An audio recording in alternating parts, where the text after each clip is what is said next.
যুক্তরাষ্ট্রের সাবেক president Joe বাইডেনের শরীরে প্রোস্টেট ক্যান্সার ধরা পড়েছে। এই ক্যান্সারের একটি আক্রমণাত্মক রূপ ধরা পড়েছে, যা তার হাড়েও ছড়িয়ে পড়েছে বলে জানা গেছে। রোববার স্থানীয় সময় তার দপ্তর এক বিবৃতিতে এ তথ্য জানিয়ে বলা হয়েছে, পরীক্ষা নিরীক্ষার পর ৮২ বছর বয়সী বাইডেনের প্রোস্টেট ক্যান্সার ধরা পড়েছে। এক প্রতিবেদনে এ তথ্য জানিয়েছে CNN।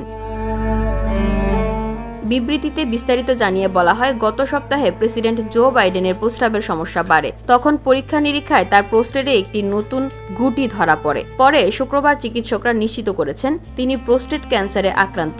ক্যান্সারটি বেশ আক্রমণাত্মক, যার গ্লিসন স্কোর ৯ এবং এটি হাড় পর্যন্ত ছড়িয়ে পড়েছে।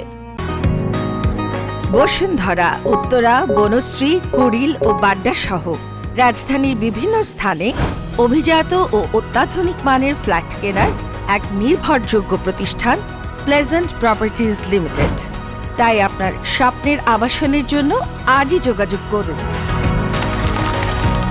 Pleasant properties limited, where destiny matches eventually। তবে আশার কথা জানিয়ে বলা হয়, ক্যান্সারটি হরমোন সংবেদনশীল হওয়ায় এর চিকিৎসা সম্ভব। প্রেসিডেন্ট এবং তার পরিবার চিকিৎসকদের সঙ্গে বসে বিভিন্ন চিকিৎসা পদ্ধতি নিয়ে আলোচনা করছেন। বাইডেনের কার্যালয়ের মুখপাত্র জানিয়েছেন তারা এই বিবৃতির বাইরে আর কোনো মন্তব্য করবেন না। VOD Bangla news desk.